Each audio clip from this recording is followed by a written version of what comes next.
Hello guys, welcome back to my YouTube channel. तो guys, आज हम व्लॉग नहीं बनाने वाले हैं। आज हम एक कंपनी का एनुअल रिपोर्ट पढ़ना सिखाएंगे। जी हाँ दोस्तों, एक एनुअल रिपोर्ट कैसे पढ़ा जाता है। और यहाँ पे आज हम बात कर रहे हैं कंपनी की एनुअल रिपोर्ट पढ़ने के बारे में। जी हाँ दोस्तों, यहाँ पे हम बताएंगे कि एनुअल रिपोर्ट क्या होती है और इसको क्यों पढ़ना चाहिए और इसको कैसे पढ़ा जाएगा। जी हाँ दोस्तों, आज हम एग्जाम्पल भी लेंगे इंडिया की सबसे बड़ी कंपनी का, रिलायंस लिमिटेड का, जहाँ पे हम आपके साथ रिलायंस की एनुअल रिपोर्ट भी पढ़ेंगे और जिससे आपको आइडिया आ जाएगा, बेसिक आइडिया आ जाएगा कि एक अच्छा इन्वेस्टमेंट डिसीजन कैसे लिया जाता है। दोस्तों, अब बात करते हैं एक लिस्टेड कंपनी की इंफॉर्मेशन आपको बहुत सारी वेबसाइट पे मिल जाएगी, लेकिन दोस्तों उसकी एक्चुअल इंफॉर्मेशन उसकी एनुअल रिपोर्ट में मिलेगी, जो कि आप डाउनलोड कर सकते हो कंपनी की ऑफिशियल वेबसाइट पे जाकर। और वहाँ पे आपको क्लिक करना होगा इन्वेस्टर सेक्शन के अंदर, जिसमें मिलेगी आपको एनुअल रिपोर्ट। जी हाँ दोस्तों, यहाँ पे आपको ईयर सेलेक्ट करना पड़ेगा। अभी आप आज वीडियो देख रहे हो तो 23-24 का एनुअल रिपोर्ट अभी जाके आप डाउनलोड कर सकते हो। वैसे हम भी आगे जाके एनुअल रिपोर्ट आपको दिखाने वाले हैं। जी हाँ दोस्तों, आप भी बने रहिए हमारी वीडियो के अंदर अंत तक। और अभी हमने एनुअल रिपोर्ट डाउनलोड तो कर ली है, लेकिन डाउनलोड करते ही पता चला है कि एनुअल रिपोर्ट तो 500 पेज की होती है। तो लेकिन दोस्तों, इसको पढ़ना एक पहाड़ चढ़ने जैसा है। लेकिन दोस्तों, चिंता करने की कोई बात नहीं है। हम 10 मिनट में ही आपको एनुअल रिपोर्ट कैसे पढ़ा जाता है वो बता देंगे, जिससे आप एक अच्छा डिसीजन ले पाओगे इन्वेस्टमेंट के लिए। समझते हैं एनुअल रिपोर्ट क्या होती है। Annual report is just like a report card of an company. जब हम छोटे हुआ करते थे तो हम याद करो रिपोर्ट कार्ड लेने जाते थे साल के अंत में, जिसके अंदर हमारी परफॉर्मेंस के बारे में पता चलता था। वैसे ही कंपनी का परफॉर्मेंस के बारे में पता चलाना हो तो आप कंपनी की एनुअल रिपोर्ट पढ़ सकते हो, जिसके अंदर आपको पता चलेगा कंपनी की फाइनेंशियल हेल्थ, फाइनेंशियल परफॉर्मेंस और फ्यूचर प्लान्स के बारे में, जिससे आप एक अच्छा डिसीजन ले सकते हो। अभी हम बात करते हैं कि हमें एनुअल रिपोर्ट क्यों पढ़ना चाहिए। तो कंपनी की प्रॉफिटेबिलिटी देखने के लिए, कंपनी की फाइनेंशियल स्टेबिलिटी देखने के लिए, ग्रोथ देखने के लिए और कंपनी के स्ट्रेटेजिक डायरेक्शंस देखने के लिए हमको कंपनी की एनुअल रिपोर्ट पढ़नी चाहिए। जी हाँ दोस्तों, आप एजुकेशन बैकग्राउंड से हो तो एजुकेशन पर्पस के लिए ही कंपनी के एनुअल रिपोर्ट पढ़ लेने चाहिए। कंप्लीट एनुअल रिपोर्ट को 2 पार्ट्स में बांट देते हैं। First is financial information and second is non financial information. जी हाँ दोस्तों, यहाँ पे हम फाइनेंशियल इंफॉर्मेशन में revenue, profit, expense, assets, liabilities and cash flow के बारे में जानकारी मिलती है। और वैसे ही नॉन फाइनेंशियल इंफॉर्मेशन में हमको मिलता है कंपनी के विजन के बारे में जानकारी, कंपनी के मिशन के बारे में जानकारी और कंपनी के क्या क्या फ्यूचर प्लान्स है उनके सभी के बारे में जानकारी मिल जाती है। जी हाँ दोस्तों, यहाँ पे कंपनी के long term goals and long term plans के बारे में भी फुल जानकारी मिल जाती है। थोड़ा फाइनेंशियल इंफॉर्मेशन को डिटेल में पढ़ लेते हैं। Financial information is heart of report and इसके अंदर आते हैं कंसोलिडेटेड फाइनेंशियल स्टेटमेंट और ऑडिटर की रिपोर्ट और फाइनेंशियल मैट्रिक्स। जी हाँ दोस्तों, कंसोलिडेटेड फाइनेंशियल स्टेटमेंट पढ़ना बहुत ज़रूरी है, क्योंकि यहाँ पे पेरेंट कंपनी और सब्सिडरी कंपनी का दोनों का मिला के फाइनेंशियल स्टेटमेंट आपको दिया जाता है। और ऑडिटर्स रिपोर्ट भी पढ़ना बहुत ज़रूरी है, जहाँ पे आपको ऑडिटर की ओपिनियन के बारे में पता चलेगा, जिसको पढ़कर आपको पता चल जाएगा कि ऑडिटर ने कहीं एडवर्स या डिस्क्लेमर तो नहीं दिया है, यदि कोई रेड फ्लैग्स शो तो नहीं हो रहा है, जिससे देख के आप एक अच्छा इन्वेस्टमेंट डिसीजन भी ले सकते हो। यदि तो फाइनेंशियल इंफॉर्मेशन पढ़ना कंपनी की रिपोर्ट में बेहद ज़रूरी है। आप फाइनेंशियल इंफॉर्मेशन को पढ़ के ही एक अच्छा इन्वेस्टमेंट डिसीजन ले सकते हो। यदि आपने फाइनेंशियल इंफॉर्मेशन नहीं पढ़ा तो आपका डिसीजन हो सकता है गलत और आपके पैसे डूब सकते हैं। फाइनेंशियल इंफॉर्मेशन में भी हम रिकमेंड कर रहे हैं आप कंसोलिडेटेड फाइनेंशियल स्टेटमेंट पढ़े बजाय स्टैंड अलोन फाइनेंशियल स्टेटमेंट की जगह। जी हाँ दोस्तों, आप पढ़ सकते हो ऑडिटर की रिपोर्ट। ऑडिटर की रिपोर्ट में देखना कि ओपिनियन पैराग्राफ में क्या है, क्या वहाँ पे कोई नेगेटिव रिमार्क तो नहीं दिया है, ऑडिटर ने दिया है तो कंपनी के लिए ये अच्छा नहीं है। जैसे हमने फाइनेंशियल इन्फॉर्मेशन पढ़ी है वैसे ही नॉन फाइनेंशियल इन्फॉर्मेशन भी आपको पढ़ना है।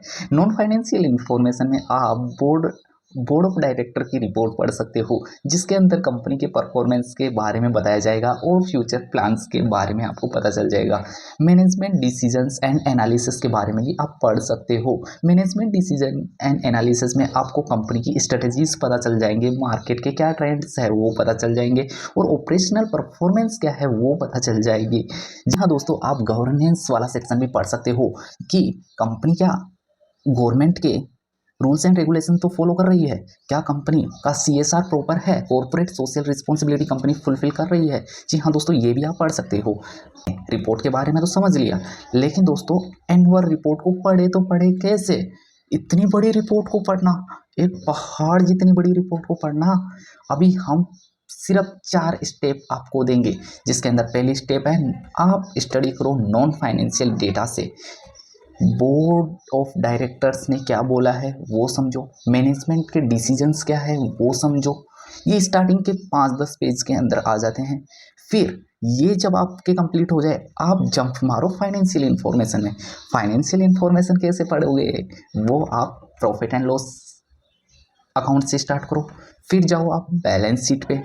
बैलेंस शीट को के साथ आप नोट्स टू अकाउंट्स भी पढ़ सकते हो और फिर कैश फ्लो स्टेटमेंट भी पढ़ लेना। और फिर थर्ड स्टेप पे आप चेक करो ऑडिटर की ओपिनियन क्या है, क्या ऑडिटर ने सही ओपिनियन दी है कंपनी को लेके, कहीं कुछ एडवर्स कमेंट तो नहीं किया है। और फिर लास्ट में देख लो कोई रेड फ्लैग नज़र तो नहीं आ रहा है कि हाई डेट यानी बहुत ज़्यादा डेट तो नहीं ले रखी है कंपनी ने, ऐसा नहीं कोई रिस्क नहीं नज़र आ रहा है ना, वो भी चेक कर लेना। एक बार वापस रिवाइज करा देता हूँ कि ऑडिट रिपोर्ट कैसे पढ़ा जाएगा। Simple 4 step.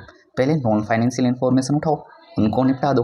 फिर फाइनेंशियल इन्फॉर्मेशन में खुद पढ़ो, P&L, बैलेंस शीट और नोट्स टू अकाउंट। फिर ऑडिटर का क्या ओपिनियन है वो देख लो और फिर देख लो रेशियोज, जिसके अंदर कोई रेड फ्लैग तो नहीं है, हाई डेट तो नहीं है, कैश फ्लो ब्लॉक तो नहीं हो रहा है कभी, वो चेक कर लो। कोई अभी बिना वक्त गवाए हुए हम आपको रिलायंस लिमिटेड की रिपोर्ट पढ़ के बता रहे हैं, जहां पे अभी फर्स्ट पेज पे आपको नजर आ रहा है रिलायंस फॉर ऑल। रिलायंस सबके लिए बना है। वाह, कैसे? रिलायंस के अंदर रिटेल है, एंटरटेनमेंट है, sports, education, entertainment, material, energy, digital service, every service, all the service are given by Reliance Limited, so it is very big company। अभी हम सेकंड पेज पे आ गए हैं। सेकंड पेज पे कंपनी के टेबल ऑफ कंटेंट्स दिए हुए हैं, जैसे कि हमारे नोटबुक में आते हैं। पहले पेज पे इंडेक्स आते हैं, उसी को बोलते हैं टेबल ऑफ कंटेंट्स। अभी आप देख रहे हो table of content. First heading है कॉर्पोरेट ओवरव्यू, जिसके अंदर इंपॉर्टेंट है रिलायंस एट ग्लांस। दूसरा है मैनेजमेंट डिस्कशन एंड एनालिसिस, जिसके अंदर हर एक सेगमेंट के बारे के अंदर डिटेल में दिया हुआ है कि कंपनी की क्या फ्यूचर प्लान्स है, क्या स्ट्रेटजीज है, क्या अपॉर्चुनिटीज़ है, क्या थ्रेट्स है, शॉर्ट एनालिसिस किया हुआ है। फिर हम ऑडिटर की ओपिनियन पढ़ लेंगे और कंसोलिडेटेड फाइनेंशियल स्टेटमेंट पढ़ लेंगे। और यहाँ पे जब आप लेफ्ट साइड में देख रहे हो वहाँ पे दिख रहा है in the first Indian company to cross 20 lakh crore in market capitalisation, यानी कि वर्ल्ड की 48th नंबर की वैल्यूएबल कंपनी है मार्केट वैल्यूएशन के हिसाब से। और दूसरा स्टेप पे दिख रहा है consolidated revenue crossed 10 lakh crore rupees. और यहाँ पे देख के ही पता चल रहा है कंपनी बहुत बड़ी है और यहाँ पे एक नई अपॉर्चुनिटीज़ भी दिख रही है कि 1.5 लाख से ज़्यादा एम्प्लॉयज़ न्यू एम्प्लॉयज़ को हायर करने वाले। दोस्तों यहाँ पे profit and loss account and balance sheet की समरी हम पढ़ने वाले हैं। रेवेन्यू की बात करें, रिलायंस का रेवेन्यू 10 लाख करोड़ को क्रॉस कर चुका है फाइनेंशियल ईयर 23-24 में, जहाँ पे एक पॉजिटिव साइन नज़र आ रहा है। ये ईयर ऑन ईयर 2.6% से ग्रो कर रहा है। नेट प्रॉफिट की बारे में बात करें तो 23-24 के अंदर 79,020 का नेट प्रॉफिट हुआ है, जो कि ईयर ऑन ईयर 7.3% से बढ़ रहा है। अर्निंग पर शेयर की बात करें तो भी अर्निंग पर शेयर भी 5% से हर साल बढ़ रहा है। जी हाँ दोस्तों, इसको देख के पता चल रहा है कि कंपनी की फाइनेंशियल परफॉर्मेंस एंड स्टेबिलिटी बहुत अच्छी है और कंपनी एक ग्रोइंग कंपनी नज़र आ रही है। और यहाँ पे हम जी हाँ दोस्तों, यहाँ पे हम बात करें बैलेंस शीट के अंदर, तो यहाँ पे नेटवर्थ के अंदर 11% से इंक्रीज नज़र आ रही है। जी हाँ दोस्तों, डेट इक्विटी रेशियो कम नज़र आ रहा है।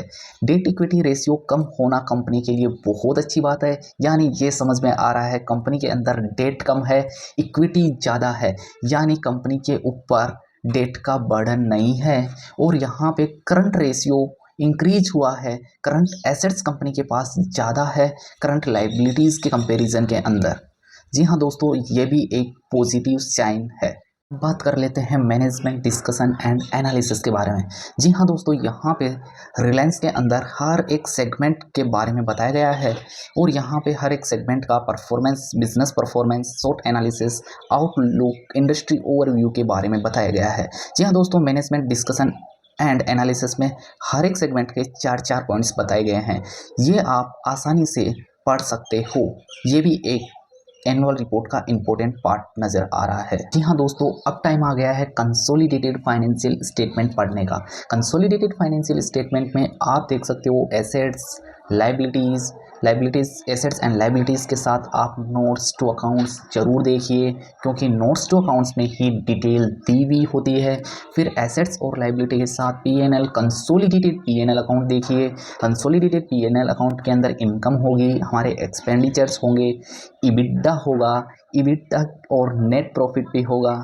और नेट प्रॉफिट और आप कंपेयर कर सकते हो यहाँ पे 2022-23 को और 2023-24 को, दोनों के फिगर्स ही आपको गिवन होंगे। इनकम के अंदर रेवेन्यू फ्रॉम ऑपरेशंस नज़र आएंगे और अदर सोर्स ऑफ इनकम भी नज़र आएगी। एक्सपेंडिचर के अंदर भी बहुत सारे लाइन आइटम्स आपको नज़र आएंगे और हर एक लाइन आइटम्स का नोट्स टू अकाउंट के अंदर डिटेल के अंदर दिया हुआ होगा। जी हाँ दोस्तों, आप ज़रूर डिटेल के अंदर पढ़िए। दोस्तों, हम आ चुके हैं हमारे तीसरे पॉइंट पे, जिसके अंदर हम ओपिनियन पढ़ के सुना रहे हैं।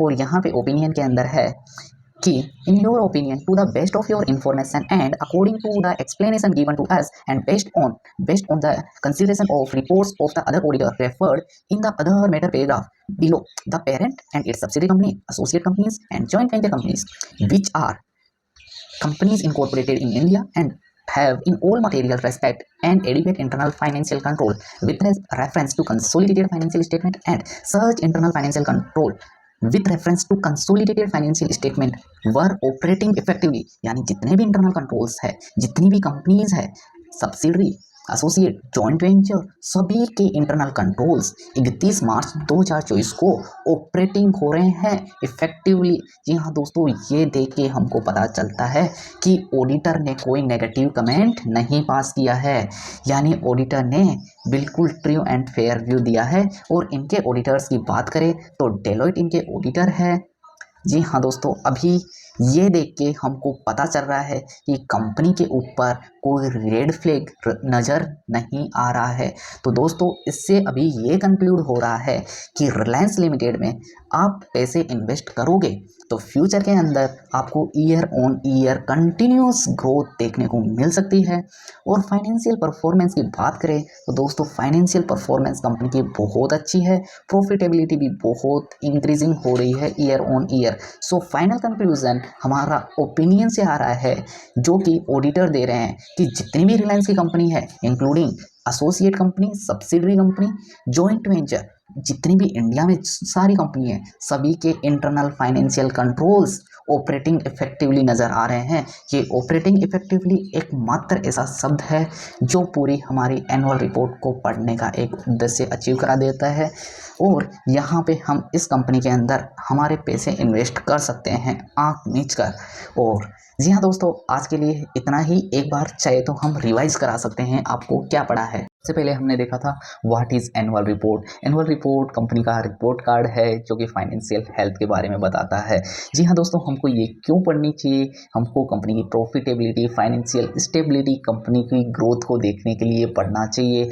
जी हाँ दोस्तों, हमने 2 पिलर्स की भी बात की थी। Pillar number 1 financial information, pillar number 2 non financial information. Financial information के अंदर हम रेवेन्यू, प्रॉफिट और एक्सपेंस के बारे में बात किए थे, और नॉन फाइनेंशियल इन्फॉर्मेशन के अंदर हम कंपनी के विजन, मिशन, ऑब्जेक्टिव के बारे में बात किए थे। जी हाँ दोस्तों, आगे बढ़ते हुए हमने बात की थी कि हम आखिर एनुअल रिपोर्ट पढ़े तो कैसे पढ़े? इतनी बड़ी एनुअल रिपोर्ट हम तो पढ़ लेंगे 2 मिनट में। सबसे पहले नॉन फाइनेंशियल इन्फॉर्मेशन को पढ़ो, जिसके अंदर कंपनी के परफॉर्मेंस, हर एक बिजनेस सेगमेंट के बारे में डिटेल में बताया जाता है। और फिर जैसे ही आपने नॉन फाइनेंशियल इन्फॉर्मेशन पढ़ा, जाओ फाइनेंशियल इन्फॉर्मेशन की तरफ, जहाँ पे देखो कंपनी का प्रॉफिट क्या है, एसेट्स क्या है, लाइबिलिटीज़ क्या है। फिर लास्ट में जाओ ऑडिटर की ओपिनियन क्या है। ऑडिटर की ओपिनियन सही है तो कोई रेड फ्लैग नज़र नहीं आ रहा तो कंपनी के अंदर आप फाइनली इन्वेस्टमेंट कर सकते हो। जी हाँ दोस्तों, आज के लिए इतना ही। जय हिंद, जय भारत।